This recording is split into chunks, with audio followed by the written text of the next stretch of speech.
Abi benimle buna çıktı bana. Bana sende bana yok. Adamın üstünden hakkını sen. Tünelersin sen. Bana bir konuşacak bekle bana. İşte gittiler bana bu Dada. Ne? Dikkatimi kaçıyordum dada. Ben Katar üstüne. Canım bahas yok bir bahar dese o. Adı üstüne gel akılsızken dada. Ben akılsızken anımını kaçıyordum ana. Kaçıyordum bana sizi kaçıyordum. Kaçıyordum bana. Dedim dada. Hesap kapatım sen hesap. Hesap kapatım mısın lan? Hesap kapatım. Adakatlı hesapla. Kim kadar hesap bu cihanda.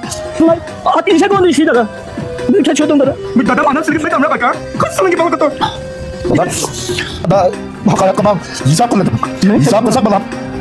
Bana atarını anladım dada. Ben kaçıyordum dada. Aklınızda kapka bozmaz bakıl bana. Ben sizi kaçıyorum. Öyle kaçırtmayın mekemde dada.